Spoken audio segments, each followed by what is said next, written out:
Gumising na at magsaya. Kalimutan na ang problema. Tayo na't magpuri sa Kanya.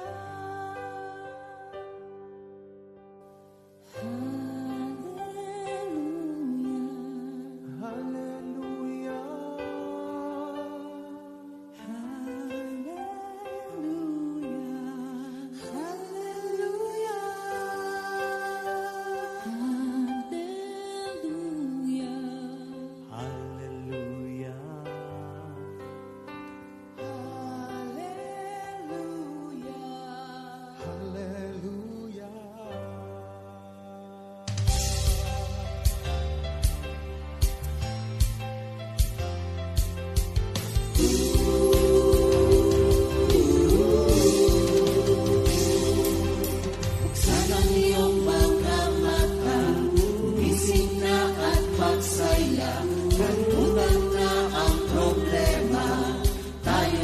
Magpuri kay Jesus. Sa iyong mga mata, gising na at magsaya. Kalimutan na ang problema, tayo na't magpuri sa Kanya. Hallelujah, hallelujah.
Di ka pababayaan.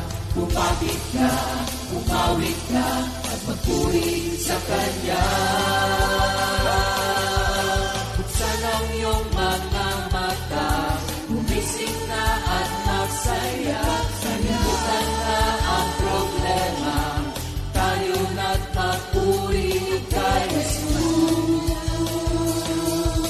Buksan ang iyong mga mata, gumising na at magsaya. Kalimutan na ang problema, tayo na't magpuri sa Kanya. Hallelujah, hallelujah. Hallelujah. Hallelujah.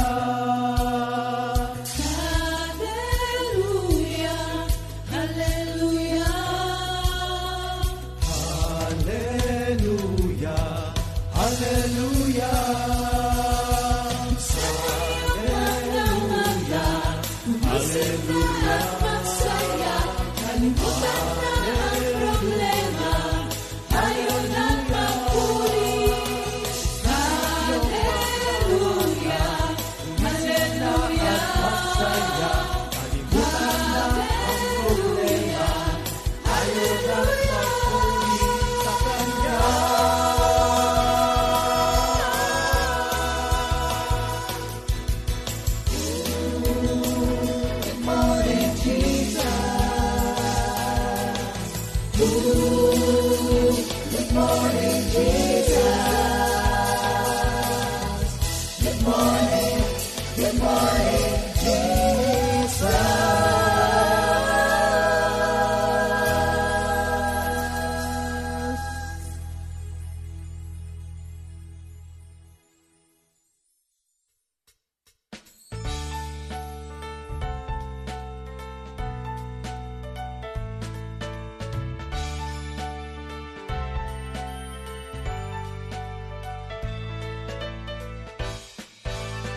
Tayo na.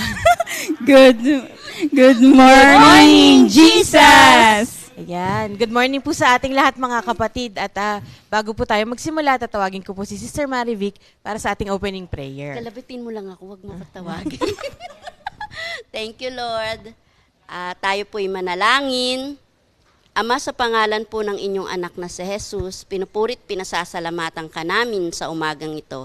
Salamat po, Panginoon, sa panibagong buhay. Salamat sa kalakasan at sa kaligtasan. At muli, dinadalangin ko na kayo ang manguna sa buong araw, sa aming tatlo, na pinili mo at gamitin. Pagkat alam ko, Panginoon, na wala kaming magagawa kung wala ka, kaya maraming pong salamat. At inihiling ko po, nagabayan niyo po ang buong GMJ sa oras na ito, sa araw na ito. Salamat po. Itong samat dalangin namin sa pangalan ni Jesus. Amen. Thank you, Lord. Ayan. Para sa ating memory verse of the week, tatawagin ko si Sister Jesusa. Thank you, Sister Jam. Ang memory verse po natin ay matatagpuan sa Psalm 119, verse 75. I know that your judgment are righteous, Lord, and that you punish me because you are faithful. Ayan. Ayan. Thank you, Lord. So, siguro bati-bati muna tayo sa ating mga kapatiran na maagang nag-login at kasama na natin ngayon. Ayan. Sinong una sa'yo, Sister Jesusa? Binabati ko po si Sister Eloida Akayan. Wow. Hello po, good morning po. Ay, wala pala dito. Good morning. Ayan, good morning din kay Sister Michelle Colina, Sister Linda Javier, Sister Jocelyn Denaco, good morning din po. Sister Glo Garcia, Sister Julie Sakina. ayan, Sister Esther Kalingasan. Pero bago po ulit ako bumati, binabati ko po pala ang pamilya ko po dyan sa Bulacan. Ayan, si nanay, si tatay, ang ate ko, si Ate May, si Jessica, si si Ate Irish. Ayan po, binabati ko po at mga anak niya, lalo na po ang aking mahal, si Butch, nanonood ng live. Wow. Sister Marivic, baka may gusto matiin. Binabati ko rin yung mga kapatid ko, naway nanonood kayo ngayon. Kasi, ayan, binabati ko rin po ang mga kapatid ko at ang lahat ng kapatiran natin na nanonood ngayong araw na ito. Ayan. Thank you, Lord. Mga anak mo. Tsaka yung mga anak ko na natutulog pa kasi. Kasi nag-i-give. Oo. So, thank you, Lord. Ayan. Thank you, Lord. May Amen. tulig na. Tuloy-tuloy na yan, amen. May Yan, ligo good morning na. din sa aking mga family dyan sa LA Grow. Si Mami, si Daddy, tsaka si Bunso. Good morning din kay Ep and Cory and Joris na nasa Japan. And sa kapatid ko ring lalaki. Yan, si RG. Good morning sa inyong lahat. At sa mga kamag-anak namin sa US, sa iba't ibang lugar. Ayan. So, actually, marami pa tayong nakalagin na mga kapatiran, Sister Jesusa. Sister Damiana Velasquez, good morning po. Ayan. Si Sister Marisa Roraldo and Lorna Rosilio Peggy. Ayan. Good morning po sa inyo. Si Brother Louie, ang layo no? Andyan. Ayan. Bati ka po, Sister Marisa. Binabati ko po yung Tagalipa, lalo na si Sister Neva Cortez. Nanonood po siya ngayon. Ayan. Binabati ko rin po lahat po ng mga taga-Bulacan din po. Ayan. Good morning po sa inyong lahat. Quezon City na din. Laiya na din. Lahat ng pinagmulan po namin, binabati namin kayong lahat. Makati Group, East Group, syempre yung mga outreaches natin from Isabela, Pangasinan, Baguio, Tarlac, Nueva Ecija, sino pa Norte? Cabanatuan, Tuguegarao. Meron pa ba akong nakalimutan? Mendez. Sa South. Pampanga. Oh. Mendez. And sino pa ba? Nasugbu, Kalo, Nagais. Lipa. Galaka. Ano sabi ko? Ayan. Lahat po ng prayer meeting na pinupuntahan na. Good morning po sa inyong lahat. Sa lahat po ng Pati prayer po yung meeting, virtual. Monday, Ayan. Joke lang po. Phil State, Chicago. Nag-umpisa sa Monday. Antel, kamusta po kayo? Gusto mo talaga isa-isa. Ayan, Bicol and Bohol din. Ayan na po, ayan. Binabati po namin kayong lahat ng magandang umaga po. Ayan. At magandang hapon, magandang gabi. Kung nasan man sila sa ibang parte Bansa. ng mundo. Good morning. Ayan. Good morning po. Amen. So, siguro magsimula na po tayo. Ano po? Bagong lahat, tayo po, di ba yung theme natin this year dito sa Good Morning Jesus is a manifestation of God's glory in us. Ayan. So, nito pong mga nakaraang linggo, alam ko na sa ating pakikinig, marami na pong na tackle na mga communicable attributes of our Lord. Ano po? At yung mga communicable attributes na yon, kung titignan natin, 'di ba sa Genesis 1 verse 26 to 27, nabanggit po doon na we are created in His image and likeness. So, ang nakakatuwa doon, dahil we are created in His image and likeness, binigyan niya tayo ng access para magkaroon tayo ng communicable attributes niya. Inopen niya yon para sa ating lahat. Ano po? Natatanggap sa Kanya or tumanggap sa Kanya. And kagaya nga po ng mga naging definition ng nakaraan, ano po, yung communicable attributes na to, ito yung mga, kumbaga sa nakakahawa na traits ng ating Panginoon. Siguro magandang, magandang analogy o comparison, ano po, yung nurse and patient relationship. Diba? Yung mga nurse po, bakit po sila kailangan mag-PPE kapag yung kanilang pasyente ay may communicable disease? Kasi mas madali po yung chance ang mahawa sila kapag wala po silang protective gear or personal protective equipment. Kung wala po sila nun, mabilis silang makukuha yung kung ano man yung sakit na meron yung pasyente. So, importante na dahil nga sa kanilang close proximity, yung lapit nila, tsaka yung frequency ng pagbisita nila sa kanilang mga pasyente, yung tendency na mahawa sila ay malaki. So, tayo din, kay Lord, nakadepende yung mga traits at yung mga communicable attributes niya na pwede nating makuha, depende sa closeness natin sa Kanya, at saka depende din dun sa yung kung gaano mo siya kadalas na hinahanap at patuloy na kinikilala. Yan. And ang nakakatawa din dun kasi sa nung bago umalis, di ba, si Jesus Christ na nagpunta dito, parang sabi ko nga, parang nakakaingit naman sila, na-meet nila or na-witness sila si Jesus nung panahon na physically alive siya. Pero ang nakakatawa pa rin, kahit hindi natin kasama si Jesus ngayon physically, pinadala niya yung Holy Spirit. And part of this gift of the Holy Spirit, yung ating mga fruit of the Holy Spirit na alam ko yung iba natakil na rin, di ba? At ano-ano ba itong mga fruit of the Holy Spirit na to? Andyan ang love, joy, peace, patience, kindness, goodness, gentleness, faithfulness, and self-control. So sa ngayon po, para po maumpisahan na, tatawagin ko po si Sister Marivic para po sa self-control. Amen. So maganda pala maging COVID tayo, no? Parang ganun Nakakahawa. na nga. Amen. Pero COVID na Yung sa traits katauhan ni Lord. yes. Amen. Purihin ng Panginoon. So, bago ako mag-umpisa nun, may sharing muna ako. May isa po akong anak, hindi ko na sasabihin, hindi naman halata, dalawa lang kasi anak ko. Minsan, sabi niya, siguro mga ano siya noon, grade 1, ganun. Sabi niya, Mama, inaway ako ni Gulayat. Siyempre, hindi ko nasasabihin kung sino yung inaway siya. So, self-control, sabi nga rito. Galit ka agad ako kasi si Gulayat, siya si David lang. Imaginein mo ng David tapos Gulayat ang kaaway. Di nagalit agad ako. Asan ba yan si Gulayat? Diba? Nung kinausap ko si Gulayat, bakit mo inaway ang anak ko? Ang laki-laki mo, yung anak ko ang liit-liit. Sabi kong ganon.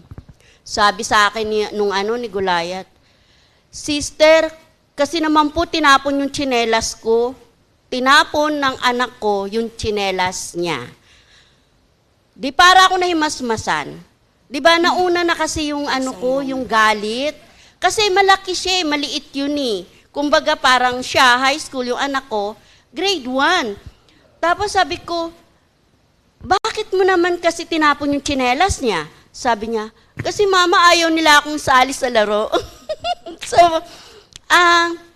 dapat hinay-hinay lang tayo, no? Malimit kasi, nagre-react agad tayo, lalo na kung anak natin ang concern. So, dapat may self-control tayo. So, kung self-control, kinuha ko po yung definition. Una, kinuha ko yung definition ng self, which is one being or inner nature. So, ibig sabihin yun, napakabilis pala ng lumabas yung galit mo sa mga sitwasyon. Eh kung tutuusin, inner being pa yun sa loob pa. Yung control po, sabi po dito, dominate, direct, tsaka determine. So kung iisipin mo, pag pinagdugtong mo siya, ang self-control, restrain, reserve, stability. So kinuha ko yung restrain, control over oneself. Dapat control mo. Dapat makapagpigil ka. Kung sa Tagalog nga po ay pagtitimpi at pagpipigil sa sarili. Self-control. Naalala ko po, kung napapansin niyo po, si Luis, di ba, si Luis, masyado po siyang nakokontrol naming matatanda. Merong matandang hindi siya nakokontrol, pero may matanda siyang, may edad dito na nakokontrol siya. Sa anak ko na lamang po, pag sinabi na, huwag kang aalis dyan, hindi talaga siya aalis. Kay ina naman, huwag kang uminom ng Coke kasi hindi yan healthy sa'yo. Kahit wala si ina, hindi siya iinom. Pag niloko mo siya, at nakainom siya, iiyak siya pag nalaman niyang sasabihin, isusumbong kita ka ina. So, ganun po yung yung control, di ba? Yung pag-control sa isang tao. Pero, yung self-control, napakahirap na magawa natin kung padalos-dalos tayo. Sabi nga po dito, sa Galatians 5:23, actually, sinabi na to ni Jam, ito nga po ay fruit of the Spirit. Ito rin nga po yung word ko, kaya kailangan po natin ito kasi mabuti na lang kung ang control natin, kasi kung tutuusin po, si Jesus, siya po'y nagalit din. Pero ang ikinagalit niya ay dahil hindi siya natutuwa sa mga tao na ginawang sugalan ang sambahan ng Panginoon. Kaya, kailangan po natin na magkaroon ng self-control. Kung makikita nyo po, mayroon po akong anak na pag nagalit po siya, sobra po talaga siyang magalit. Kung hindi po ako nagkakamali, nakita ko po yun nung 3 years old siya. Pag umiyak siya, dyan po sa court namin, dyan sa basketball court, pag umiyak siya, hindi mo siya mapipigilan. Dati po, nagagalit din ako, pinapalo ko siya. Kahit po paluin mo siya, hindi po siya titigil hanggat hindi natatanggal ang kanya pong galit. Una po, nung one time, nung kinder po siya, nasa school, nagalit siya kasi hindi ko siya pinagbigyan sa ice cream yata. Kasi po papasok siya. Ang nangyari po, umiyak siya ng umiyak. Tapos po, hinubad niya yung sapatos niya, tinapon niya. Tapos po, hinubad niya po ang medyas niya, tinapon niya. Hinahayaan ko lang po, kasi hindi ko naman po siya mapigilan eh. Tapos, hindi siya natatakot kahit nandun yung pulis. Kahit na ang daming tao, hanggat hindi po natatapos yung galit niya, hanggang hinubad niya po yung uniform niya, tinapon niya yung bag niya. At the end, umuwi na rin po kami kasi marumi na po siya. Pero pinarusahan ko siya, hindi kami nag-tricycle. Naglakad kaming dalawa. Actually, pati ako naparusahan. So, hindi niya makontrol, hindi mo siya pwedeng amuin nang nandun pa yung galit niya. Yun nga po ang hindi dapat. Ang dapat po kasi ay meron tayong self-control na kagaya ng Panginoong Jesus. Kasi kung ang Panginoon po ay walang self-control, malamang wala na tayo, di ba? Maaring hindi tayo maliligtas, maaring yung mga tao hindi magbabago, kasi makasalanan tayo. Kaya napaka-importante po ng self-control. Marami pong tao na nakakagawa ng pagkakamali dahil po sa kakulangan ng self-control. Kaya, salamat na lang sa Panginoon at hindi nga po siya talaga nagagalit dahil sa ating kasalanan. Kung tutuusin nga, sinalo niya tayo. Siya ang sumalo sa atin upang tayo ay maligtas. Yun po ay sa John 3:16. Sabi nga po dito sa 1 Corinthians 9:27, it is better to be patient than powerful. It is better to win control yourself than over whole city. So, mas maiging may pagpipigil tayo. Siyang makupad sa pagkagalit, ito po ang Tagalog, ay maigi kaysa makapangyarihan.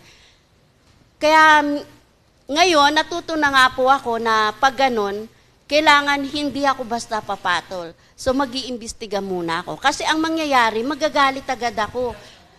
Di ba? Mahirap nga po yun. Kasi pag nagre-react ka kaagad, malamang mawawala ka ng self-control at makakapagsalita ka ng hindi maganda at nag-judge ka na sa kapwa mo. Naalala ko po lately, yung dalawa kong anak, nagkaroon po sila ng problema. Yung panganay po, sa opisina, nagka-problema po siya. Gusto na niya pong mamatol kasi sinusumbong siya sa mga supervisor na siya daw po ay pumapasok ng nakashort. Natural po, hindi naman siya nagtatrabahong nakashort. Pumapasok lang po. Tapos magbibihis naman po siya. Diba? Kasi siya po ay sasakay sa kanyang kotse. Pati po yung pagsakay niya sa kotse, bakit daw po bukas agad ang kotse, nandun pa siya sa garahe. Kasi po nagko-call out pa siya. Gusto na po niyang mamatol. Sabi ko, anak, hindi maigi ang pumatol ka kasi nagagalit na siya. So pag nagalit ka at pumatol ka, mawawalan ka ng self-control. At ang magiging reason pa yon para masuspindi ka, mawalan ka ng trabaho. Sabi ko sa kanya, never kayong papatol sa authority, sa trabaho. Kasi ang mundo, ang mga tao sa paligid mo, marami talagang gumagawa na hindi naaayon sa kapwa mo. Kaya sabi ko, wag mong hahayaan na dahil sa mga bagay na yon ay magkakaroon ka ng problema sa trabaho. At salamat nga po sa Panginoon kasi nabalitaan niya na sinumbong na naman siya sa isang supervisor. Sabi nung supervisor, huwag niyong pakialaman si Jed. Kasi hindi naman siya gumagawa ng mali. Yung mga bintang sa kanya ay parang hindi naman hindi naaayon para nga magawan siya ng mali. Kaya salamat sa Panginoon, kasi yun yung natutunan ko rin dito sa pakikinig ng salita ng Diyos. Lagi tayong makinig. Una nga yung sa authority, gaya nung anak kong bunso. Nagagalit na rin siya kasi yung thesis nga, parang sabi nung professor, hindi agad sila pinahirapan sila. Kasi daw sinusubok lang sila. Halos umiyak na nga yung bunso ko, tsaka yung mga kasama niya, dun sa last nilang pag-present nung sa thesis. Kasi ang fear niya, yung mag-fail siya, siyempre another month, another semester na naman yun. So napakahirap. At sabi niya, gusto na nga raw niyang magalit, pero hindi nga pwede. Yun nga yung sinasabi kong wag na wag lalaban sa authority, which is dun nga sa professor, sa manager, sa boss, kahit minsan mali sila, si Lord naman ang magtatanggol. At salamat nga po, kasi at the end, pasado na nga po siya sa thesis, bagamat may konti pang inaayos, pero yun po ang maganda kasi. Yung patuloy na nakikinig. At salamat nga sa Panginoon kasi nakikinig sila sa akin. Purihin ng Panginoon. So, maiging magpigil tayo sa galit. Kasi, hindi ito makakabuti. But sometimes, talagang nagfe-fail tayo. Tao lamang tayo. Pero, sa patuloy nating pakikinig, tayo ay makakasunod sa sinasabi ng Panginoon sa kanyang mga salita. Sa Timothy 2, verse 23 po sabi. 2 Timothy, 1 Timothy. Avoid foolish and ignorant disputes, knowing that generates strife. Ibig sabihin, magkakaroon tayo ng mga kagalit. So, iwasan mo, sa Tagalog po ito, iwasan mo ang mga walang kabuluhang pakikipagdebate sapagkat alam mo namang nauuwi lamang yan sa pag-aaway. So, salamat sa Panginoon kasi yun nga, bago ang lahat, 2 Timothy daw po, sorry po so dahil nga po doon, hindi na nga pinatulan ng mga anak ko yung sitwasyon na naranasan nila. At salamat din sa Panginoon kasi yun nga po yung nagagabayan sila ng salita ng Diyos. Tandaan po natin, ang Kristiyanong palaaway ay hindi magkakaroon ng kapayapaan sa amang sa kalangitan. So, at alam din po natin yan, tayo pong mga Kristiyano. Pag may nasabi tayong mali, napiling naman natin na tama tayo, pero deep inside, nararamdaman natin na mayroon tayong nagawa o nasabi dahil may nasaktan tayong tao.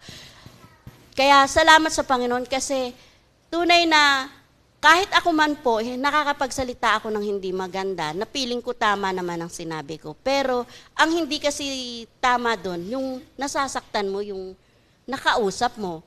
Ako minsan po makulit din ako, kaya patawad din po. Kasi minsan di ba, hindi naman po tayo perfecto. Kasi minsan biglaan na rin tayong nakakapagsalita ng hindi maganda. Kaya may mga bagay po akong natutunan na nais ibahagi sa inyo para magkaroon tayo ng self-control. Ito'y ilang bagay lamang.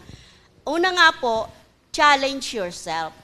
Minsan kasi, i-challenge natin na kailangan hindi ako magalit at kailangan magbilang muna ako. Pero ang isa pa nga po dito ay yung calm.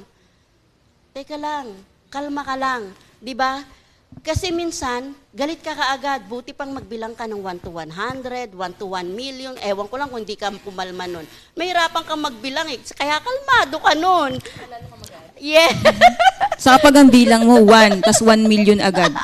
Hindi. Kailangan huminga ka ng malalim at para kumalma ka. Kasi minsan, nahihirapan tayo na isa rin po yun yung manalangin ka rin talaga. Napakalakas ng panalangin. Ang pangalawa po yung hope. Hope to become better, not bitter. Kasi minsan, we're hoping for bitterness. Pinili na nating maging bitter. Pero ngayon, maging better. So, kung kalmado ka palagi, hindi ka magkakaroon ng kaaway. Kasi kung hindi ka kalmado, mainitin ang ulo mo. Ewan ko na lang kung saan ka dadamputin, di ba? So, magsusolo ka. Sa Psalm 71 verse 5, "You are my hope, O Lord God. You are my trust." So, don't stop hoping. Kasi minsan, ayoko na, tama na, sumusobra na siya. That's it, pansit, di ba? So, tigilan natin yung yung paghinto, kailangan magpatuloy tayo. At yung makakatulong nga rin po, yung pakikinig talaga ng salita ng Diyos, pag-aaral ng salita ng Diyos. Gaya po ngayon, nahihirapan din ako na mag-aral. Siyempre, hindi naman po madaling mag-aral ng salita ng Diyos. Pero salamat sa Panginoon kasi yun yung ginagamit tayo sa kanyang gawain. Ang totoo po, hope for Christian is a certainty, tiyak at sigurado. Kaya lalo na at higit ang basis natin si Christ, 'di ba? Kasi baka yung hope natin tayo lang 'yun. Kasi kaya natin. Pero dapat ang hope ay nasa Panginoon. Salamat po sa Panginoon. So yung isa pa nga po, restoration, dapat ma-restore tayo. Close na tayo kay Lord pero kung hindi tayo magpipigil sa sarili, kung hindi tayo patuloy na makikinig, kung hindi tayo patuloy na magbabasa, mag-aaral, nawawala din, nagbabackslide din tayo. So, i-restore po natin yung ating pag-ibig sa Panginoon. Yung interest, magka-interest talaga tayo, una, na hindi tayo laging magalit, na dapat magkaroon tayo ng self-control. Magka-interest tayo na gawin natin yun. Hindi pwedeng, ganito na ako Yun na ako, hindi po pwede. Kailangan matutunan po natin to. Kasi hindi naman talaga tayo ganun talaga. Hindi tayo normal na mabuting tao. Ang Diyos lamang po talaga ang naging katuwang natin. So magka-interest tayo na magbago, magka-interest tayo na talagang patuloy tayong mag-aral ng salita ng Diyos at magka-interest tayo para hindi mawala sa atin ang self-control. Our purpose on earth is not to get used to darkness, but to walk in the light, and we can change. Magbabago tayo. So, patuloy tayong maglakad sa kaliwanagan. Ang isa pa nga po, secure in the hands of Christ. Pag secure na po tayo sa kamay ng Diyos, alam ko at natitiyak ko na ang self-control ay palaging magiging nasa atin. At ang last nga po ay ang truth. Tandaan po natin, sa John treat, verse 21, but those who do what is true come to the light in order that the light may show that what they did was in obedience. So, gaya po kanina, di ba, sa sinabi ko na kailangan lumakad din tayo sa katotohanan para makita natin ang daan ng kaliwanagan. At tandaan po natin, ang namumuhay ayon sa katotohanan at lumalapit sa ilaw upang maihayag na ang mga ginagawa niya ay pagsunod sa Diyos. Sa yung pong verse sa restoration sa Jeremiah 6 verse 16, as for the old path where the good way is and walk in it. Pero ang karugtong nga po nito, ayaw naming dumaan doon. Nandun ka na sa daan ng katotohanan. Kaya ibig sabihin, pinababalik tayo ng Panginoon sa dating daan kasi ang dating daan ay patungo sa Kanya. Dito po sa Jeremiah 6:16. Our purpose on the earth is not to get used to darkness. Yun nga po yung sinabi ko kanina. And we to achieve the victory of Christ. Bakit nga po ba itong mga sinabi ko ay makakatulong sa atin? Kung titingnan nyo po, C, calm, H, O, hope, R, restoration, I, interest, S, secure, and T, truth. Which is, if you, i-spell out, sabi ng aking katabi, Christ. So si Lord lang, Christ, yun talaga ang tamang daan upang makamta natin ang mga bagay na ito, lalo na ang self-control. Thank you, Lord po. Amen. Thank you, Sister Lord. Thank you, Lord. Ano po? At actually, hindi lang po sa aspeto ng pananalita or pagkagalit yung self-control. Maraming bagay po. Kung titignan natin, kapag wala tayong self-control, it will lead us to our own distraction. Diba? Sa lahat, kunwari, sa food, yes. Ouch. Ayan. Diba? Sa lahat ng bagay, basta pag wala tayong self-control, talagang sisirain tayo nito. At yun nga yung sinasabi nga ni Sister Marivi kanina, imagine natin kung si Lord walang self-control. Pag baka patayin silang lahat, gano'n na lang. Diba? Wala na. Kung walang self-control si Lord. So nakakatuwa na siya mismo yung example nitong lahat ng bagay na tinatalakay natin. Kahit noon pa, siya yung perfect role model natin para maisabuhay natin tong mga bagay na pinag-aaralan natin. At yung kanina din, 'di ba, yung kinikwento ni Sister Marivic na yung gante ganyan, 'di ba, yung galit-galit. Totoo 'yan, hindi titigil 'di ba? Pagka pinatulan mo, papatol siya, papatol ka na naman, ganyan. So walang katapusang cycle 'yun pag walang self-control. At sabi nga, 'di ba, vengeance is mine, sabi ni Lord, 'di ba? So ang nakakatuwa doon sa ginawa ni Lord doon sa anak niya, no, mga anak niya, na kahit hindi sila pumapatol, si Lord ang nagtaas sa kanila dahil hindi sila pumatol at iniwan nila kay Lord yung situation.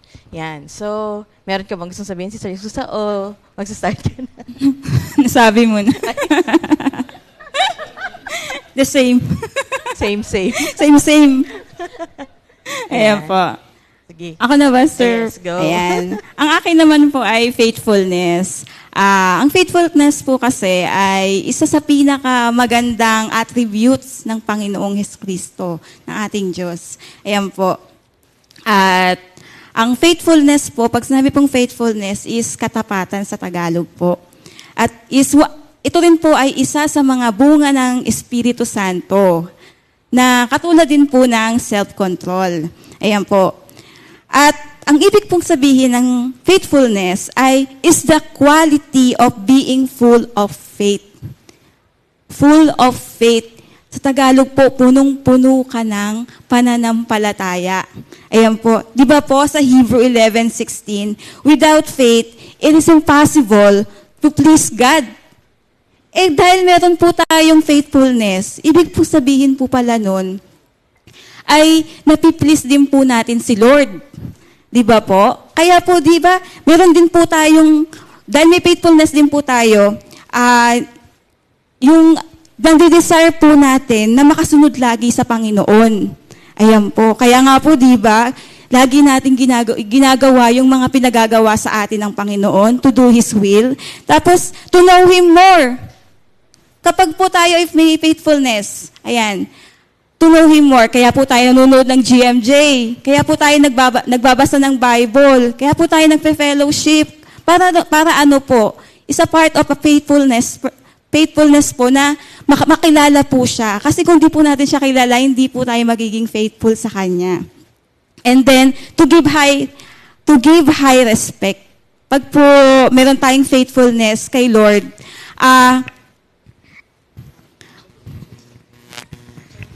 ayan, hello po. Pag po meron po tayong faithfulness kay Lord, ibinibigay po natin ang pinakamataas na pag-respect sa Kanya. Doon po yun kapag meron po tayong faithfulness. At meron po tayong dalawang model. Meron po tayong model ng faithfulness. This is a perfect model of faithfulness po. Unang-una, si Lord. Ayan, God faithfulness. He is true to His promises. Bakit? Kasi totoo siya sa lahat ng pangako niya. Mula pa nung una, sa panahon pa ni Abraham, ng mga Israelita, lahat ng pinangako niya ay natupad. Ni isang salita ng Panginoon ay natupad. Wala siyang binago, wala. Tinupad niya lahat ng mga sinabi niya mula noon at hanggang ngayon ginagawa pa rin po niya sa salita at sa gawa. At tapos po, di ba po, sa Genesis 28:15, I will not leave you until I have done what I have promised you. Sinabi niya po yan kay Jacob. Habang natutulog po siya sa panaginip, dinalaw siya ng Panginoon. Ang sinabi niya po, gagawin niya po lahat. Gagawin niya lahat ng pinramis niya mula pa noon at hanggang ngayon sa panahon niya, sa mga susunod pang panahon. Ayan po. At ang pinakita ang faithfulness ng Panginoon ay yung ibinigay niya yung kaisa-isa niyang anak para sa atin na makasalanan. Dito dinemonstrate niya talaga kung gaano siya ka-faithful sa atin. Para po iligtas po tayo, John 3:16 po ito, para iligtas tayo at magkaroon tayo ng kapatawaran sa ating mga kasalanan. At maging karapat-dapat po tayong muli sa kanyang paningin. Kaya po niya binigay yung kanyang bugtong na anak. Di ba po? Napakahirap po sa isang ama na ibigay yung kanyang anak sa isang ganong klaseng mga tao. Pero sa kanya po, dahil sa kanyang faithfulness po, ibinigay niya po iyon.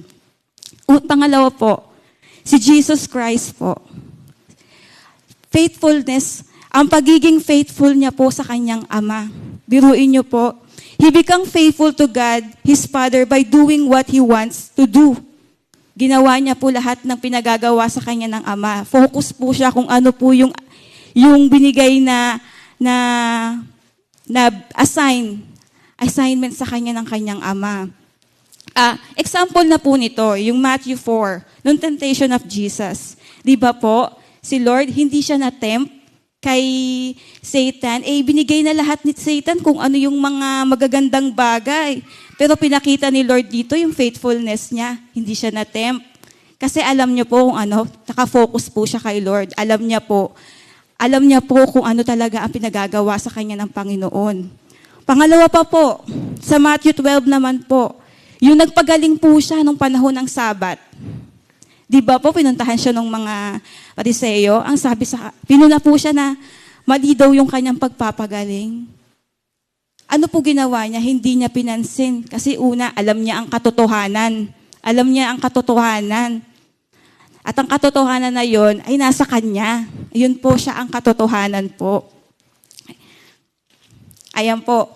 He remained faithful to what God tasked him to do until the end. Yung faithfulness niya hanggang sa dulo, hindi siya uminto.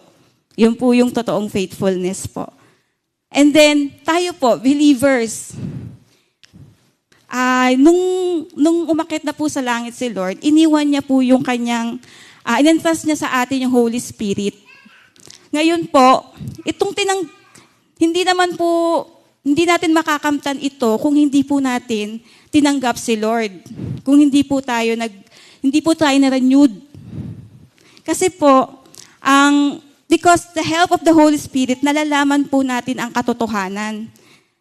Katulad nung alam ni Lord, tayo po, nung mabigay na po sa atin yung Holy Spirit, binigay din po sa atin kung ano yung katotohanan. Kaya dapat po, pagyamanin po natin at mas lalo po nating alamin pa sa tulong po ng Holy Spirit. Ayan po. Dahil po doon, mas tumatatag po yung faithfulness natin o katapatan natin sa Diyos na ating sinasamba. Sabi nga po sa John 16 verse 13, when the Spirit of truth comes, He will guide you into all the truth. Ayan po. Pag faith, yun po yung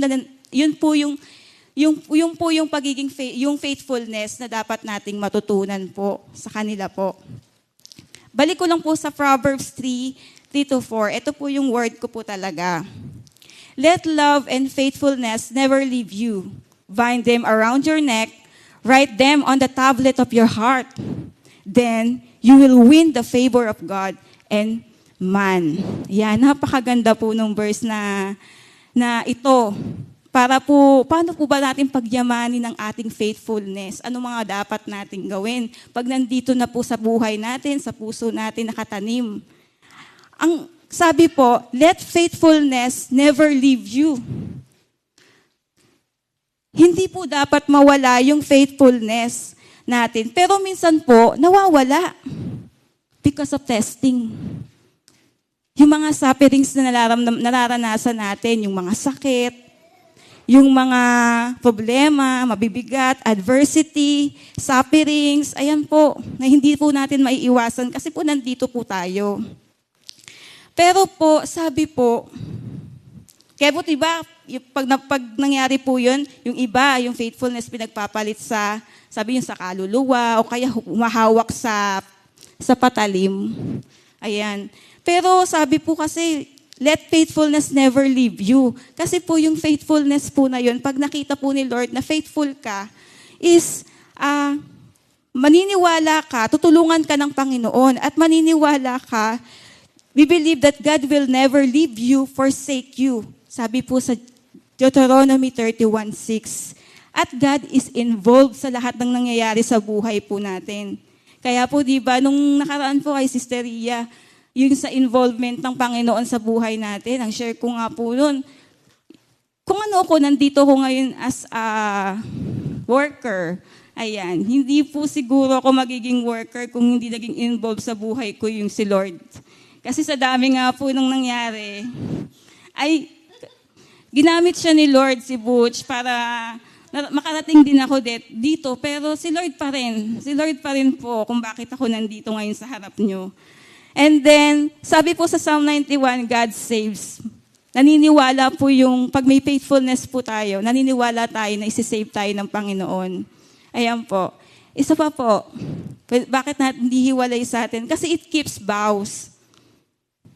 Si Lord po ang unang nangako sa atin. At tinupad niya po lahat ng pangako niya. So as faithful, yung faithfulness niya, dapat tayo rin po, pag meron na tayo ng bunga ng Holy Spirit ng faithfulness po,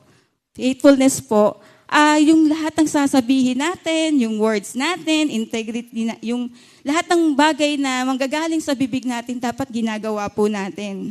Lahat ng promises, lahat ng pananalita po, na dapat sinasabi ng isang Kristiyano, ay ginagawa po niya. Ako po kasi minsan, sorry po kay Lord, minsan nakakagawa rin po ako na hindi ko po siya natutupad, pero agad-agad ko pong sinasabi dun sa tao na napangakuan ko na hindi ko siya magagawa. Ganon din po minsan pag nangako tayo, kung hindi natin siya magagawa, hindi man po kasalanang hindi mangako eh. Ang mahalaga po, gagawin mo pag nangako ka. Ganon po yun. Kasi umaasa po yung mga pinangakuan mo na gagawin mo yung bagay na yun. Ayan po. Dapat po nasa atin po yung, sa katapatan natin, nakikita po lagi si Kristo, nakikita yung pagtupad mo. Isa pa po, faithfulness is consistent. Nandyan po yung consistency nung yung faithfulness mo. Hindi pwedeng tatamad-tamad po dito. Hindi po pwedeng may sukuan. Ako nga po, nung ginagawa ko po itong lesson ko, sabi ko, Lord, ayoko na, nahirapan po ako, Lord. Parang sabi ko, walan yata ako ng faithfulness. Pero, Ay, sabi ko, ganun. Sabi ko, Lord, tulungan niyo po ako. Humingi ako ng tulong kay Lord. Pero ayun po, nagawa ko naman po yung lesson na thank you Lord po kasi tinulungan po talaga ako ni Lord dito. Sabi po, patuloy natin gawin ang kahit yung mga inassign sa atin or duties ng Panginoon, patuloy natin gawin. Di ba? Kahit na walang nakatingin, gawin natin. Okay na yung mata ng Diyos ang nanunood sa atin. Okay na yun. Di natin kailangan ng lente ng camera o kaya lente ng mata ng ibang tao. Ang mahalaga, nakikita ka ni Lord. Yun po yung consistency. Ginagawa mo pa rin kahit na walang nakatingin. At katulad po sa pagpe-pray, diba? Pag attend din po sa church, sasabihin ng iba, baka lumagpas ka sa langit, ganyan, mga ganun. Pero patuloy mo pa rin ganun, wag mo silang pansinin. Manatili ka dahil alam mo yung tama, alam mo yung totoo, alam mo yung dapat mong gawin. Kaya pagdating ng panahon din, magtatagumpay ka rin sa gusto mong gawin. Kaya po, maging consistent po tayo. Ganun po mag-faithfulness po. Kailangan nagpapatuloy po, hindi pa hinto-hinto po. Ayan. At magkakaroon din po ng bunga lahat ng mga ginagawa po natin. Maghintay lamang po tayo. Huwag po tayong susuko. Ganun po yung faithfulness. And then faithfulness is a stewardship. Ayan. We must give our best. Sabi nga po, katulad po ni Abel. Siya po yung nagbigay ng pinaka-best kay Lord. Huwag po tayo maging katulad ni Cain. Maging katulad po tayo ni Abel sa pagbibigay ng offering kay Lord. Hindi lang naman siya pera, hindi lang naman siya gamit. Pero yung ability mo, yung time mo, lahat ng meron ka, pwede mong ibigay sa Lord. Pero yung best po. Huwag po yung konti lang. Basta yung best po. Yun po yun. At pag nakita yung stewardship natin, kinalugdan tayo ng Panginoon, pagkakatiwalaan pa niya tayo sa iba't ibang bagay. Kaya, thank you, Lord, kasi kahit papaano, kahit saan nagagamit tayo ni Lord, nagpapatuloy tayo. Isa pa po. Sabi po kanina, di ba po, sa verse sabi, wag mong i-leave, di ba po? Pangalawa po dito, let faithfulness should bind on your neck. Your faithfulness should be displayed to all. Yun po ang ibig sabihin po noon, nakikita. Hindi po tinatago. Kaya po you need to bind it on your neck. Di ba po? Parang magandang kwintas na nakasuot sa iyong neck, pinapakita mo. Dapat ang pagiging Christian po, nakikita ng lahat. Na-identify po agad tayo na isa tayong Christian sa harap ng mga Christian and non-Christian. Agad-agad pag sinabi nilang Sister Marivic, Sister Jam, mga Kristiyano yan, hindi na nila kailangan magsalita. Kasi alam na ng mga tao kung ano ka at kung sino ka. At isa pa dyan, ibig sabihin nakikita na sa'yo si Jesus Christ. Yun po yung pinakamagandang mangyari dapat pag po meron po tayong faithfulness. Nakikita na po si Lord sa atin. And then, let faithfulness written on the tablet of your heart. You will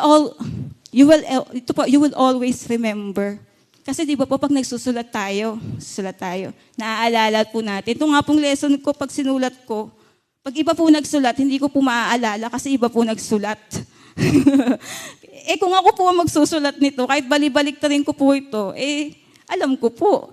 Kasi ako po nagsulat. Ganon din po yun. Kapag yung faithfulness po ay nasa atin, nare-remember po natin kung ano yung mga dapat natin gawin, lalo na sa harap ng Diyos. Hindi po tayo magkakamali. Reminder po natin yan kung gaano siya ka-faithful sa atin. At di tayo natatakot. Ito naman po, last na po ito. Let faithfulness win the favor of God and man. Sabi po, dito na yung pinaka-reward. Kasi nakita yung faithfulness mo, rewarding na. Yung favor. Pero hindi po man and God. Nakita po, ang una natin dapat i-please ay si God bago ang man. Kasi pag na-please po natin si Lord, mapi-please na natin lahat. Magkakaroon na tayo ng magandang relationship sa bawat tao na nakakasama natin. At magiging maayos yung paningin nila sa atin. Katulad po nila Abraham, Joseph, David, Ruth, Daniel, Shadrach, Meshach, Abednego po, lahat po sila. Abednego, ayan. Sorry po. Ayan po sila, Abednego. Ayan. Sila po, mga faithful po sila. Una po nilang pinakita yung faithfulness po nila kay Lord. Kaya na-win po nila yung favor. Na-win po nila yung favor na yon. Kaya po, naitala ang pangalan nila sa Biblia. Yan po yun. Matatala din po. And then, di ba po, wala pong nasasayang sa paglilingkod natin sa Diyos. Laging meron at merong mangyayaring maganda sa buhay natin.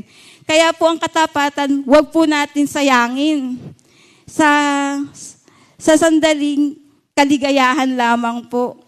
Maging matatag po tayo at lagi tayong umasa at humingi ng tulong kay Lord. At alam po natin sa bandang huli, yung Holy Spirit, patatatagin niya po tayo. Amen po. Amen. Thank you, Lord. Baka may gusto ka muna sabihin, Ate Abek, bago akong salita. Ayan, thank you, Lord. Yan, yung faithfulness, actually, Sister Jesusa, di ba nabanggit mo nga kanina, yung faithfulness natin ay natetest in times of adversities. Pero actually, in times of abundance, natetest din ng ating faithfulness kay Lord. Kapag sumobra naman. Oo, di ba? Kasi kung naalala natin nung mga past, I think Monday yun nung nabanggit ni Sister Ria na si Lord kasi faithful nga, di ba, pag nangako. So pag yung pinag-pray mo, binigay niya sa'yo, minsan tayo yung hindi nakakatupad doon sa, Lord, pag binigay mo to sa akin, dadalhin ko yung mga kapatiran sa outreach, yung sasakyan kunwari. Or Lord, kapag blines mo ko, yung business ko, magta-tithes ako, magiging faithful ako sa tithing, ganyan. Or kahit sa pag-attend, diba? Nakakalungkot minsan na yung kung sino pa yung mga nabibless, sila yung, ay, nawala si sister, ay, nawala si brother. Samantalang nung time na wala pa yung blessing at talagang pinagpe-pray pa nila,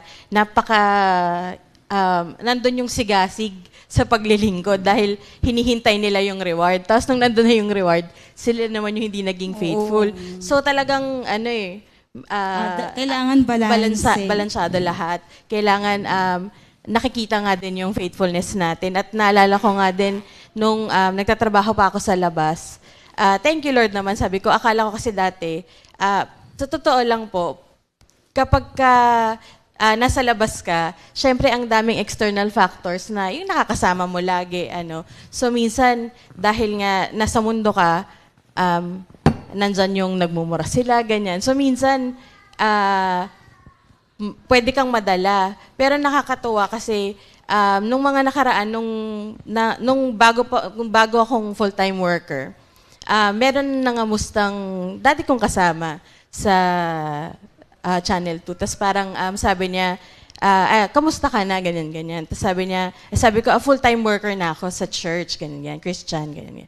Sabi ko na nga ba, sabi niya, kaya pala nung time daw na nagtatrabaho pa ako sa labas, yung magaan ng lahat, yung hindi ka nangangarag masyado, yung kumbaga hindi ka napapamura, hindi ka nagwawala in times of stress and nahahandle lahat dahil sa wisdom na galing din naman kay Lord. At Hindi mo sila nagagaya nandun yung self-control na din, di ba? Na na-apply pala natin. At thank you Lord na napapansin din naman pala ng iba. Akala lang natin minsan hindi. Pero tayo din pala yung nilulook up nila. Lalo na pag hindi pa nila kilala si Lord. So tayo talaga yung gagamiting models ni Lord, diba? Dito sa mga communicable attributes niya. Okay. At ayun. So ako naman po na ang papasok, yung joy naman po ang sa akin. Ayan. So define muna natin yung joy. Kinuha ko muna yung dictionaries, definition ng dictionaries. Ayan. Sa Merriam-Webster Dictionary, sabi niya, it is the emotion evoked by well-being, success, or good fortune, or by the prospect of possessing what one desires. So, ibig sabihin, kahit hindi mo pa siya natatamo, andun na yung kaligayahan mo dun sa target goal mo. Kasi nga, prospect pa lang, di ba? Sa Oxford naman, sabi niya, it is a feeling of great pleasure and happiness. So, kung titignan natin, itong definition ng dictionary, basically, ito yung definition ng mundo sa happiness. Lahat sila merong external factors na kailangan para lang ma-experience mo yung joy. Di ba? Ma-experience mo yung joy. Kabaliktaran, sa biblical definition naman tayo, kinuha ko rin po kasi yung mga Hebrew at saka Greek words na konektado dito sa joy. Kasi iba-iba pala siyang terms, 'di ba? Iba-ibang mga salita pala yung ginagamit niya. So andyan yung simkaw. Sisiguraduhin ko lang na tama yung aking pronunciation. Ayan, sa Hebrew word simkaw, ito yung ang definition niya is joy, gladness or gladness. Andyan din yung derived siya from the term somak or S-A-M-A-C-H kasi. Pero ang definition S-A-W, ay ang pronunciation S-A-W, so somak, which means rejoice. Isa pa pong Hebrew term is sason. It is exaltation or rejoicing na galing sa root word na sus, S-U-S, which means to exalt or to rejoice. So sa Hebrew, it is yung mga words na ginamit niya, it means to be happy or joyful. Sa Greek naman, andyan yung kara, which means joy, calm delight, inner gladness. Parang, ang hirap imagine nung calm delight. Kasi parang pag sinabi mong delight, yung kitang-kita mo yung ligaya, pero yung calm delight, parang, babalikan natin yan mamaya. Mag-ano pa tayo dyan mamaya. Yung isa pa niyang term na ginamit is kairo. C-H-A-I-R-O, to rejoice. Yan, to rejoice. And charis, which is grace. So sa Greek naman, yung kapag pinagsama-sama yung words na yon, it is to rejoice because of grace. Yan, because of grace. So biblically speaking, ang definition niya nga ng joy is, it is a perpetual gladness of the heart that comes from knowing, experiencing, and trusting Jesus. At sabi nga ni, and I quote kay Sir Martin Lloyd-Jones, sabi niya, joy, in other words, is the response and the reaction of the soul to a knowledge of the Lord, of our Lord Jesus Christ. So yun pala yung nagiging reaction natin, depende sa lalim ng pagkakakilala natin kay Lord, yung joy na yun. Sabi nga niya, kung i-compare natin, basically yung worldly joy, it is temporary, di ba? Andyan lang yan, kumbaga yung definition niya, andyan lang yan pagka lahat ng bagay sa paligid mo ay going well. Pero pag wala na rin yung joy. Yun ang worldly definition. Pero ang biblical definition ng joy nga is, it is permanent and unshakable. Ibig sabihin, hindi natin kinoconsider yung external factors ng mga nagaganap sa buhay natin dahil alam natin na ang joy natin ay si Lord. Diba? Si Lord lang. Yun yung biblical joy na alam ko lahat tayo nakaka-experience din naman nito as Christians. At akong maalala din natin yung ginamit na, yung sharing na galing kay Sister Maybell, di ba, na saan ka nakakita ng tinanggal sa trabaho pero maligaya, di ba? Nasisanti ka pero maligaya. Bakit? Kasi andun yung pagkakakilala mo nga kay Lord, andun yung joy mo kay Lord na alam mo na hindi ka naman niya pababayaan, ano't ano man ang mangyari, He has better plans for you. Doors may close, but windows, mas marami ang windows sa isang bahay kaysa sa door, di ba po? So, mas marami pa yung opportunities na pwedeng ibigay sa'yo ni Lord. And at the same time, yung opportunities na to, mas maglalapit sa'yo sa Kanya, hindi ka ilalayo kay Lord. So, tinignan ko rin po ang dami ko po kasing binasa, sa totoo lang, na-overwhelm po ako sa mga inaral ko, mga binasa kong lessons about joy, kasi napakalawak pala ng scope ng joy, na parang kung titignan mo, usually, parang nami-menos-menos, parang, yun nga, joy, ganun, joy. Pero, napakalalim at napakalawak nung aspeto ng joy na kung babasahin mo yung buong Bible, iba-iba din yung ibig sabihin, may mga specific examples. At tinignan ko din, kailan ba nag-express si Lord, yung sa Old Testament muna, di ba? Si Lord dun sa, kung kailan niya pinakita yung kanyang joy, di ba? Or yung delight. Kasi kung titignan natin kung sa Old Testament, parang yung definition niya yung picture niya ni Lord, parang laging galit, laging namamarusa, ganun. Kung titignan mo siya dun sa or laging nagko-control, nagmamando, pero hindi masyadong natatakel yung joy ni Lord dun sa Bible. Pero sa Genesis na lang, sa creation muna tayo magsimula. Nandun yung joy niya dun sa creation niya, 'di ba? Every time na may natatapos siya sa isang araw, ano 'yun? Ibig sabihin, sabi niya na ang ganda, ina-appreciate niya yung sarili niyang gawa, na-enjoy niya, kumbaga. Parang sabi ko nga, tayo minsan hindi natin nagagawa yun eh. Minsan, pag may mga nagawa pa tayo, pinupuna pa natin yung sarili nating ginawa. Yung mga mali, ako, guilty ako dyan. OC. OC, hindi lang yun. Kasi somehow, nung nagtatrabaho pa sa labas, parang kailangan perfect ang lahat. Hindi naman dito sa trabaho natin kay Lord, hindi kailangan perfect ang lahat. Pero parang nagiging critical tayo masyado. Hindi natin na-appreciate yung magagandang bagay nung nagawa din naman. 'Di ba? So si Lord, yun na-appreciate niya yung mga gawa niya. Sa Proverbs 8 din, kung babasahin natin doon, na nandun din dinescribe niya rin doon yung joy of His creation. Na sabi ko nga, ano bang magandang analogy nito? Ano yung feeling? Siguro, sabi niya, meron ako naalalang lumang kanta siya, sa world siya, Christian standard song. Sabi niya, naalala mo ba yung feeling na meron kang natikman for the first time na sobrang sarap? Yung lasa na hindi mo pa natikman ni minsan sa buhay mo. Di ba? Parang ang sarap-sarap. Or yung kulay, Jollibee. Natikman ko na yun. Hindi, pero yung first time siguro yung first time mo na kumain itong mga pagkain na to. Or isa pang definition niya, yung kulay na first time mong makita, yung ganong color. 'Di ba? Parang wow. Or siguro yung bulag na biglang nakakita. 'Di ba? Can you imagine the joy nung taong 'yon? So ganun din si Lord dun sa creation niya. Yung joy niya nandun sa mga nagawa na niya. Andyan din yung joy ni Lord kapag yung mga tao ay nagtatrust sa Kanya. Yung hope ay nasa Kanya. Sa Zephaniah 3:17 naman yun matatagpuan. Isa dun sa mga verses ko sa siya matatagpuan. Yung example na yun. People who trust in Him. Diba? Yung hope nasa Kanya. Andyan din yung delight ni Lord yung sa rescue of David nung panahon na siya ay tinutugis. Diba? Sa 2 Samuel 22:20 naman yun matatagpuan na nandun din yung tuwa ni Lord nung mailigtas na si David dun sa sitwasyon. Andyan din yung isa pa sa Proverbs, yung delight in disciplining his loved ones.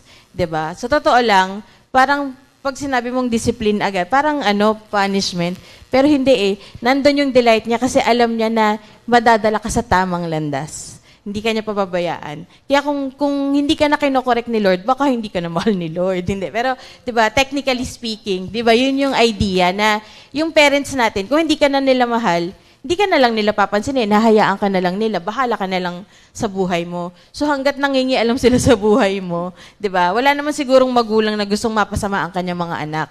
So same si Lord. Wala namang lalo na siya na creation niya tayo 'di ba? So ayaw niya rin na mapasama tayo, na mapunta tayo sa hindi magandang landas. Kaya andun yung joy niya sa pagdidisiplin pa rin sa atin.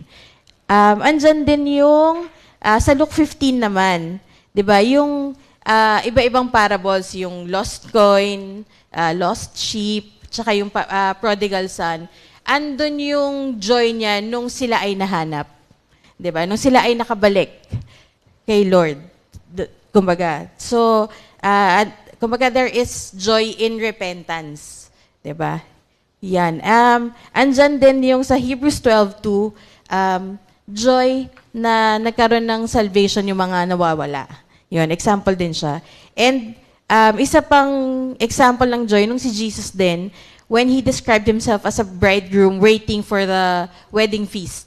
'Di ba? Sa Mark 2 verses 18 to 20. Ayan. So, kasi syempre pagka ikaw yung kinasal na lalaki, I'm sure yung feeling no nandun ka sa wedding mo, ini-enjoy mo na finally one na kayo ng asawa mo with the Lord, 'di ba? Napakasaya. At meron bang wedding na malungkot? Wala naman po siguro, ano? 'Di ba? Wala naman siguro. So, ayan. Ngayon, itong joy na to na ilan lang to sa examples kasi sabi ko nga po sa inyo, sa dami ng binasa ko, gusto kong basahin lahat, pero kukulangin yung oras natin, di kasha. Ayan. So, itong joy na to, ito yung pinasa sa atin. And as Christians, it is our duty to share this joy by taking part in His joy. So, kung saan siya maligaya, dapat maligaya din tayo doon. Sabi nga sa Psalm 21 verse 6, di ba, nandyan yung He granted us joy through His presence. Yung kasama mo lang si Lord, kahit mag-isa ka, minsan, yes, no man is an island, pero minsan kailangan mo rin i-enjoy yung bagay mag-isa with the Lord. Technically, hindi ka mag-isa ka physically. Walk with God. Oo, walk with God. Tama ka. Diba? Physically, wala ka mang kasama physically. Pero pag alam mo na nandyan si Lord at na-enjoy mo lang yung presence niya, kahit wala kang ginagawa, na-enjoy mo pa rin yung time na yon, 'di ba? Next, sabi niya rin sa Psalm 65 verse 8, andyan yung the whole earth is filled with awe at your wonders. Tapos sa dulo, you call forth songs of joy. Kung tutuusin, kung babasahin natin yung Psalms, ang daming nature, ibig sabihin part of nature, mga trees, mga animals, ganyan-ganyan. Yung iba-ibang bagay na they were personified kung paano sila nagbibigay ng praise and worship at napapakita nila yung joy nila kay Lord. 'Di ba? Yung mga, sabi nga, dancing trees, actually leaves 'yon, 'di ba? Yung kanilang parang pagkaway kay Lord o pagpalakpak or way ng worship nila kay Lord. Yung mga animals, yung iba-iba nilang sounds. And naalala ko dati yung, nakalimutan ko yung basta scientist na preacher din siya, yung sa Indescribable, I think, if I'm not mistaken. Yung may sounds din pala yung, na ini-emit yung mga stars, yung buong universe na nagpupuri kay Lord. Di ba? Non-stop yun. Hindi tumitigil yun. So nakakatuwa na kung itong mga bagay na ito ay nakakapagbigay ng papuri kay Lord sa express nila ng kanilang joy, di mas lalo pa tayo na we are created to bring Him glory eh. Di ba? So, importante yung joy na yon. And sa atin din, sabi nga niya sa John 15:11 at saka sa John 17:13, importante yung we find our complete joy or full measure of joy in the Lord. Wala nang iba. Kasi pag iniwan mo talaga sa external factors yung joy, mawawala din, 'di ba? Yun nga, at the moment ka lang happy. Pero kapag anumang sitwasyon natin sa buhay, whether trials yan or suffering or kung ano man, andun pa rin yung joy, 'di ba? Minsan magugulat ka, namatayan na, pero we can smile, 'di ba? We can smile pa rin. Andun yung hurt. Yes, hindi naman sinabing porke nandun yung joy of the Lord, hindi ka na makakaramdaman ng lungkot. Wala namang ganun, ano. Pero andun yung, kumbaga, ibig lang sabihin, na-overpower pa rin tayo ng joy of the Lord. Kaya hindi ka masyado nagdedwell doon sa mga trials na pinagdadaanan mo dahil alam mo na nandun na yung joy sa iyo yung joy of the Lord. And sa Acts 13:52, 'di ba? Disciples were filled with joy. Paano nangyari to? Sa pagpapadala ng Holy Spirit. 'Di ba? Nung bago umalis si Jesus Christ, sinabi naman niya na may ipapadala akong kapalit na wala man ako physically, pero meron pa ring papalit. And that is the Holy Spirit. Na the same Holy Spirit na nag-dwell sa kanila noon is the same Holy Spirit na meron tayo ngayon sa pagtanggap natin kay Jesus, kay Lord, diba? Ano pa yung mga iba pang nasasabi ng Bible about joy? So there is joy in His salvation. There is joy in His presence. Joy, the joy of the Lord is our strength. Sa Nehemiah 8:10 naman po yun matatagpuan na kung ano man yung mga troubles na pinagdadaanan, kaya pa rin i-overpower ng joy of the Lord. 'Di ba? Yun yung strength, yun yung parang bala para magpatuloy pa tayo. Yun magtutulak sa atin para magpatuloy pa sa kung ano man yung pinagagawa ni Lord sa ating lahat. Andyan din yung joy of His Word. 'Di ba? Minsan wala pa yung wala pa yung pinagpipray mo, pero pag may word ka na, okay na. Di ba? Wala pa yung pinagpipray mo, pero pag may word ka na, assurance mo na yun na matatanggap mo eh. So, andun na agad yung joy dun sa pinagpipray pa lang natin. Kung titignan din natin, yung parable of the talents, 'di ba? Yung 3 servants, nakakatuwa yung yung exchange of joy. Dun sa first 2 servants, dahil nadoble nila yung iniwan sa kanila, andun yung joy ng master na ibalik sa kanila, 'di ba? Dahil pinagbuti mo yung whatever na i-provide ni Lord sa iyo. Kasi nga doon sa pangatlong servant, 'di ba? Ibinaon sa lupa eh. Iisa na nga lang binaon pa sa lupa, 'di ba? So tayo, whether kunari kung ano man yung gift ni Lord sa iyo, whether skill yan or talent yan o kung ano man, kapag ka pinagbubuti mo, mas matutuwa sa iyo si Lord. Kaya mas ibibigay niya. 'Di ba? At saka, sabi nga, si Lord din ang mag-i-equip sa iyo kung ano man yung ipapagawa niya. Hindi pwedeng hayaan ka lang niya na bahala ka sa buhay. Hindi. Pero pagka minsan na tayo pinipilit doon sa hindi pinapagawa, talagang hindi ibibigay sa'yo ni Lord yung skill yan. Kasi hindi naman yun yung pinagagawa niya sa'yo eh. 'Di ba? Minsan pinipilit mo na, ay, gusto ko leader ako sa praise and worship, pero talagang desintonado ka kahit anong gawin. Kasi hindi sa totoo lang po, meron ding mga worship leaders tayo na before, parang hindi mo alam kung saan kinukuha yung tono. Pero dahil yun yung pinagagawa sa kanila ni Lord, eventually, as they practice, as they hone yung pinagagawa sa kanila ni Lord, kaya nagkaroon na sila ng skill, ng talent. At bukod doon, syempre yung anointing ni Lord nandun. Kung yun yung pinagagawa niya sa'yo, nandun yung joy niya, kaya ibibigay niya. So same with, parang naalala ko rin, kahit dito sa atin, di ba? Kapag may joy na na-experience yung ating mga pastors, kahit di pastor, andun yung gusto rin nilang iparanas yung joy, i-share sa ating lahat na, punta tayo sa ganito, kain tayo sa ganito, ganyan, di ba? Kasi eager silang ma-share yung na-experience silang joy actually, kung totoosin, sabi nga, yung joy, minsan hindi na rin subject doon sa lugar o sa pagkain o kung ano man. It is the company, sama-sama, di ba? Kahit wala tayong pera, kung dyan lang tayo sa tabi-tabi, masaya na rin di ba? Yung company kasi na alam din natin na si Lord yung center nung gathering, di ba? So whether may pagkain, whether wala, kung maganda man yung lugar o hindi maganda, andun yung joy kasi alam natin nakasama natin si Lord na sineselebrate yung mga bagay na yon.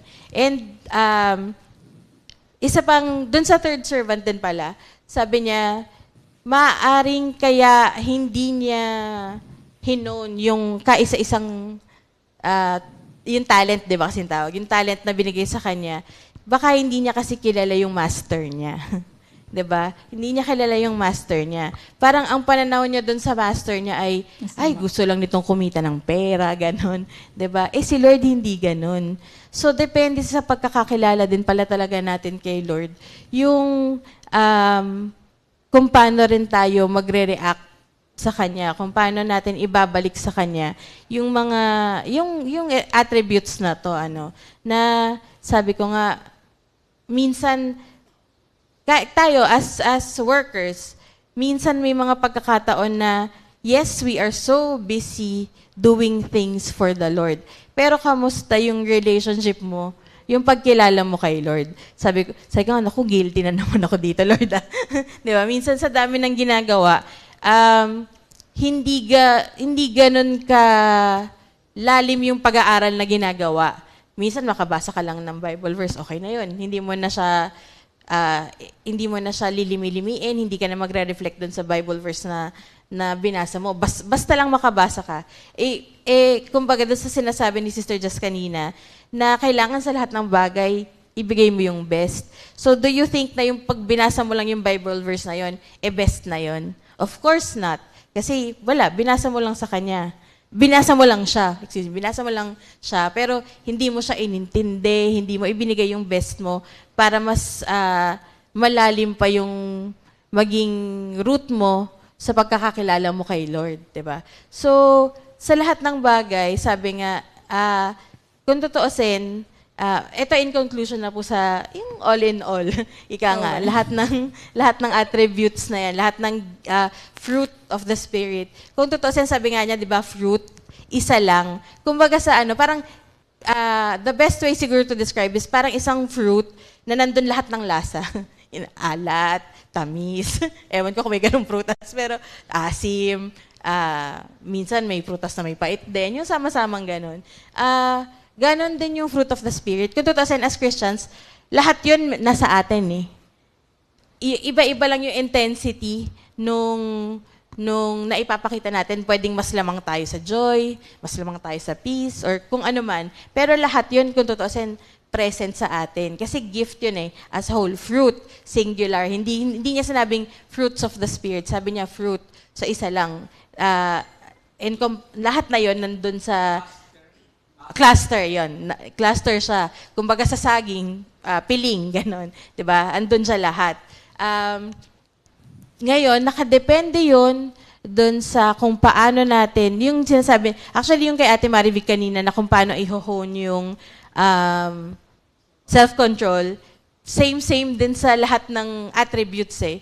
Kailangan talaga kilalanin mo si Lord, kailangan ma-practice mo siya. And I think, importante din pala na ma-assess natin yung sarili natin. Nasaan ba tayo dito sa, ano na ba yung level ng pagkakakilala ko kay Lord, na ito na ba yung level ko ng joy, ito na ba yung level ko ng peace, o kung ano pa mang attributes na nabanggit before, holiness, 'di ba? Ang dami na nating naaral kung tutuusin. So, kailangan din na mag-self-check muna tayo. Asan ka ba? And nagagawa mo ba tong mga bagay na to na dapat nating magawa as Christians? Kasi nga the Lord invites us to join him dun sa ma-share din sa iba, lalo na dun sa hindi pa nakakilala sa Kanya, itong mga attributes na to. So, are we doing our part as Christians para ma-share sa iba at maipakita yung attributes na to para sila rin ay maengganyo na makilala si Lord dahil nakikita nila na, ganun pala ang Kristiyano, ganun pala yung nakakilala kay Lord ng malalim. So, challenge yan sa bawat isa sa atin na maging role models din tayo habang tayo naman ang nandito pa. So, ayun. Thank you, Lord. Kaya, bumati na tayo sa mga may birthday. Sige, Sister Jesus, Hindi ka makakanta. Ha? Gusto mo kumanta? Anong kakantahin mo? Happy birthday.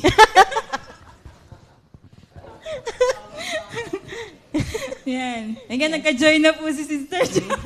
Ayan, sige, batiin natin sila. March 9, 2023. Happy birthday, Sister Oyi Garcia. Anak yan ni Sister Letty Garcia.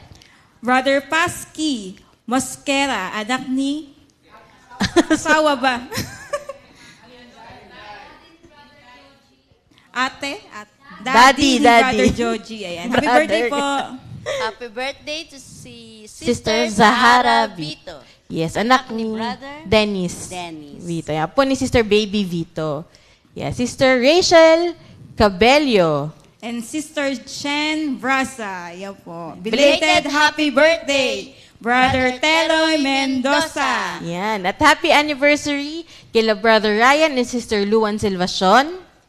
Belated anniversary, Brother June and Sister Gemma Dimaano, Brother Florante and Sister Alma Ayap. Ay, anniversary din daw pala nila Sister Rob and Kahapon, Brother nabati. Dave. Ayan, belated.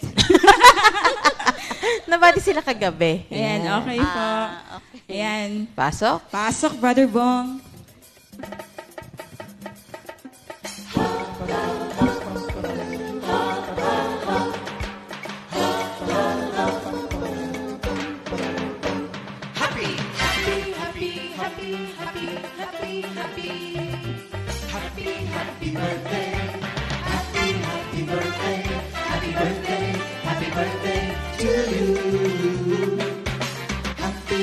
Anniversary, happy anniversary, happy anniversary. Happy anniversary. May the good Lord bless and keep you. May the Lord's light shine upon you. Happy anniversary to you. Happy, happy birthday to you.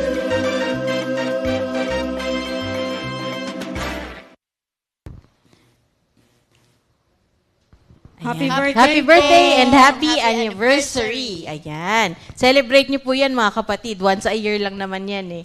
So, 'di ba? Hindi natin alam kung next year, masa-celebrate. Kaya nga i-celebrate ang birthday lagi at saka anniversary, 'di ba? We'll never know eh. Only the Lord knows. Let's celebrate. Ayan. So, bago tayo magtapos sa new song of the week, magko-closing prayer po muna, Sister Jesusa. Ayan. Thank you, Lord. Thank you, Jesus.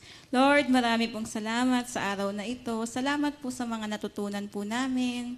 At nawa po ang mga salita na narinig po namin ay tumimo, Panginoon, sa aming puso, Panginoon.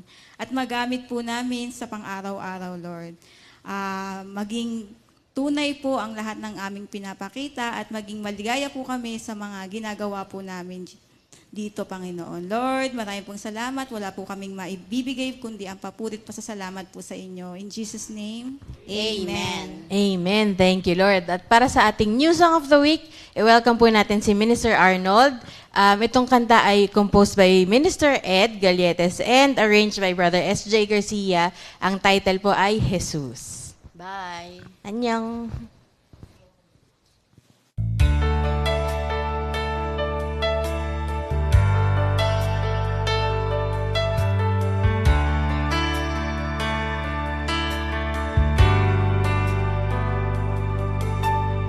Puso ko'y sa'yo lamang, O Diyos. Ikaw lang ang kailangan sa buhay ko. Sa'yo ang papurit, pagsamba, iaalay, iaalay.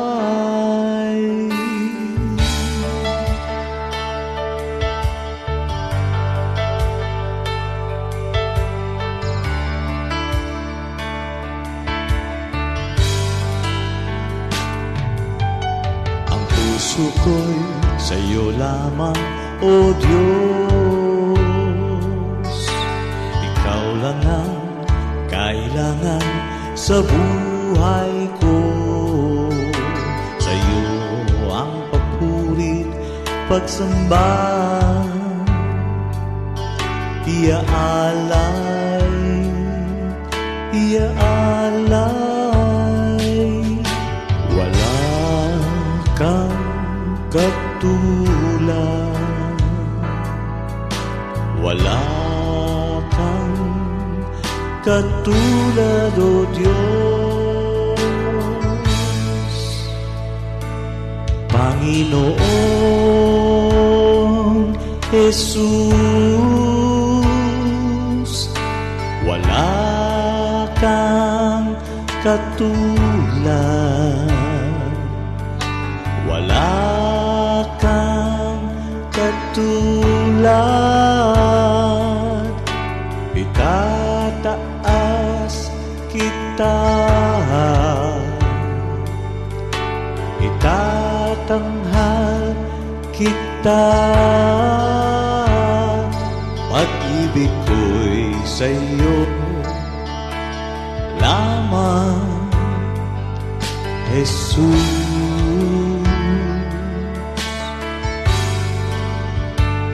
O Jesus,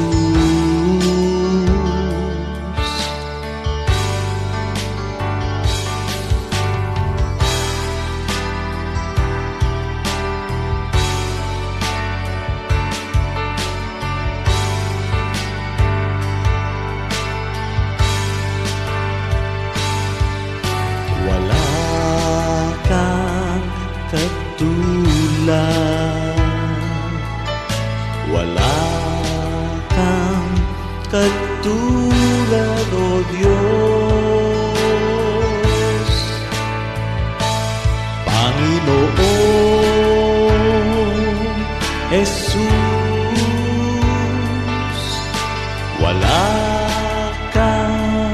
katulad,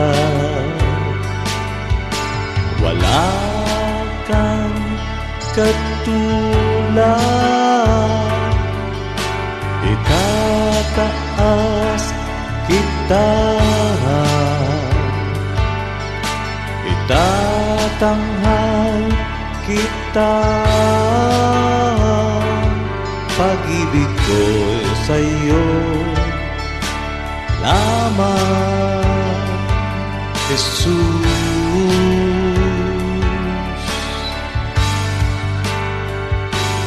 Panginoon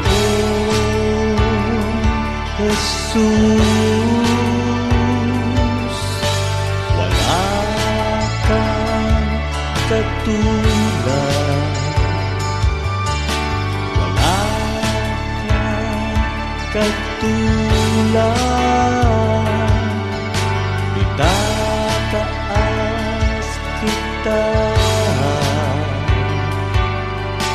itatanghal kita. Pag-ibig ko'y sa'yo lamang, Jesus.